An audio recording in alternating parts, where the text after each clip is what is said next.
Does adjusting one's position during the prayer to prevent passing wind affect the prayer's validity? No. Like, for example, if you're sat in the shahud and you think, if I stay sat here like this, I may invalidate my prayer. Maybe if I move a little bit, they're all going to be minor movements. We talked last week in detail on what's considered a major movement in the prayer. So these sorts of movements will be minor, so you don't have to worry about that. The other issue is praying when you do need to break wind or relieve yourself. If you need to break wind, and it's at a point where it's distracting you, sometimes it might come and then you prevent it from coming out, and then it just doesn't bother you again for like half an hour. You can pray like that, no problem. But when there's a strong urge, and you think, I can't be bothered making wudu again, I'm just going to pray like this, don't. In that situation, there's karaha. So, you could be you'll be sinful. You need to repeat the prayer within the time. Just go, relieve yourself, and pray. Right? Make a fresh wudu and pray.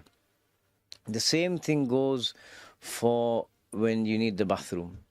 I will say, however, that there are situations where this rule may be, let's say, suspended.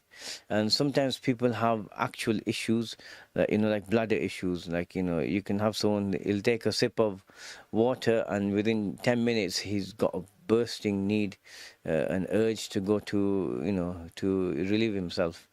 And clearly there's something wrong with his bladder, in this situation.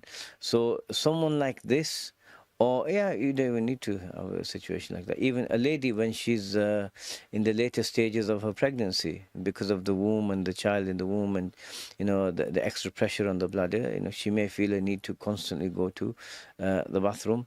But more so in the situations where someone's bladder doesn't function and they feel that sense of urgency, someone like that, if they know there's not much that's going to come out and it's not an actual need, it's just a problem with the bladder, then they can pray, because it can get incredibly difficult. I know people who have had this issue, and they're just running back and forward from the bathroom.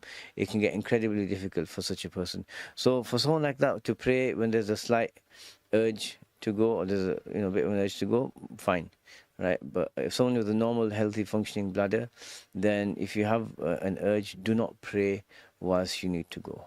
لا إله إلا الله محمد رسول الله.